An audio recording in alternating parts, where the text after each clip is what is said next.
Are these week 16 odds and lines too high or are they too low? So let's start with the AFC East showdown. Now, early weather reports show a much nicer forecast than their last matchup. Can we see two of the league's top defenses step up again, or will the offenses get going? And the 43.5 game total between Bills and Pats is like maybe even a little bit low here, Pearce. Too high? No, it's definitely too high.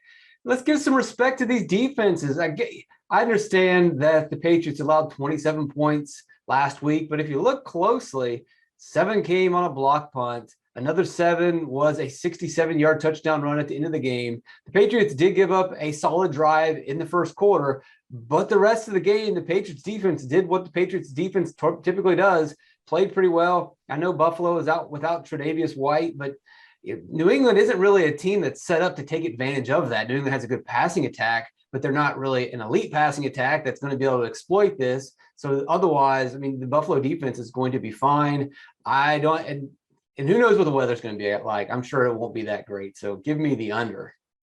Matt, do you want to take the under 43.5? Yeah, I think I'm on the same page. So we don't have Tre'Davious White, but we also potentially don't have Cole Beasley, who I'm pretty sure is just about confirmed out for this game, which I think does hurt the Bills offense. I think there are a lot of variables that are hard to judge with this game, though. Like, these teams just played each other in very different conditions. I personally have no idea what kind of game plans we'll see. We obviously saw Bill Belichick do something very unusual in the first meeting, basically just abandoning the pass offense. Maybe we see something different where he goes the entire opposite route because the Bills may be expecting this. Like, I just think there's a lot of ways this game could go. But overall, this isn't going to be good weather. Like, it certainly won't be what it was last time, but this is still December in New England. Probably see temperatures in the 30s, a little bit of wind. It's still outdoors. Like, it's still not great for passing. And there are some offensive injuries. Maybe Damian Harris is out for the Patriots still too. But ultimately, like, I'm leaning under without much confidence because I think coaching could dictate a lot here, and I just don't know what these teams are going to do. Alan, are you leaning under 43.5? Smart bettors like Pearce and Matt, they realize that you take the under on the second time that divisional opponents face each other, but I'm a little more reckless. You can throw that 14-10 Patriots game versus the Bills in week 13 right out the door because of the weather. Checking the weather report for Thursday is sometimes like a foolish thing to do, but right now it says the low 40s, which is not really a factor. The case for the under, we can almost set our clocks to Bill Belichick neutralizing Buffalo's best weapon, which is probably Stephon Diggs, but that still leaves Gabriel Davis, who has 4 touchdowns in the last 3 games, Dawson Knox, who's been in sync with Josh Allen all season long, and Devin Singletary has now emerged as the primary running back. Buffalo may be an outdoor team, but they operate like a dome team. They can score points with a high-flying offense. I'm taking the over here.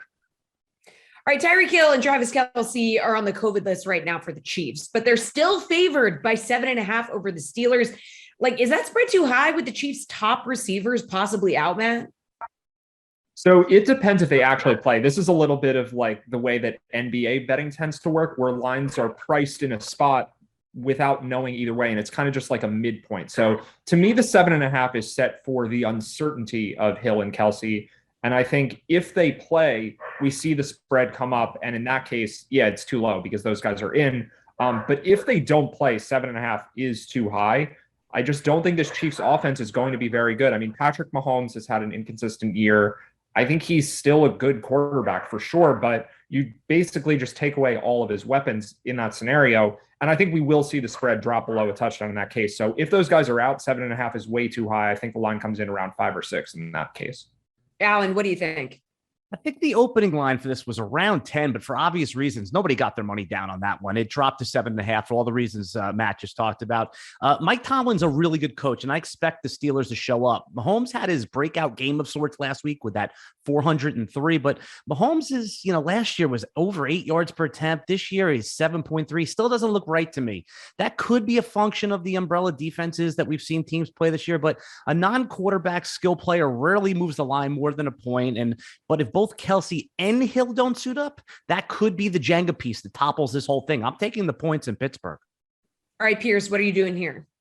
It was definitely too high at 10, and it's still too high for me because it's not just Kelsey and Tyreek Hill that are out. There's two starting offensive linemen that are not going to play. And we know Kansas City has had offensive line issues all season. They seem to have shored that up. But now if you're going to have two starters out in the offensive line, that's going to cause problems. But even worse, they've got four starting defensive players that are on the COVID list.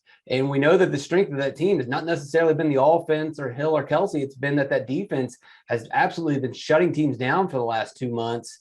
If they're going to be without four starters, two offensive linemen, and then possibly either or Kelsey or Hill, it's going to be pretty hard for them to, beat a gritty, gutsy Pittsburgh team that I think Kansas City would win, but that's just too many points with that many players out.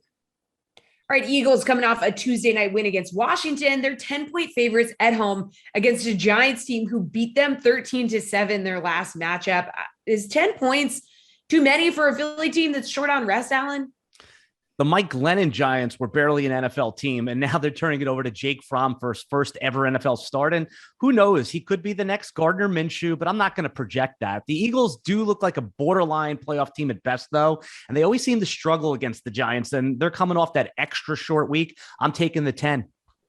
Pierce, how you feel about this? Yeah, this line is too high. If Philadelphia wasn't a 10-point favorite against a Washington team that was playing virtually nobodies they were picking up off the street, then why are they 10 points this week? It doesn't make any sense. And Philadelphia has got 2 games to close out the season with Washington. I really think that Philadelphia is focusing a lot of their attention on Washington. They could be overlooking the Giants to some extent. The Giants have been decent at covering games. What this really feels like is last week when the Dolphins were favored by 10 points against the Jets. Yeah, the Jets are terrible, but under no circumstances should the Dolphins be 10-point favorites. And I think it's the same thing with the Eagles. Are the Eagles a team that should ever be favored by 10 points? They're not that good. I know that the Giants have issues that they're going to deal with, but the run game hasn't been terrible. I think they can hang into this game. And I also think the Philadelphia is overlooking and looking towards the next big game against Washington. So this line's too high. Matt, too high for you? So I'm going to go against these guys, actually, because I just really don't think the Giants are very good. And I think the difference between this game and the last game is that the Giants defense started the season somewhat respectable, and they just have not really been close to that recently, and especially against the run, where that's the Eagles' focus. Like, even when it's Jalen Hurts, he's running the ball too. So I think he should be able to expose a pretty bad Giants defense.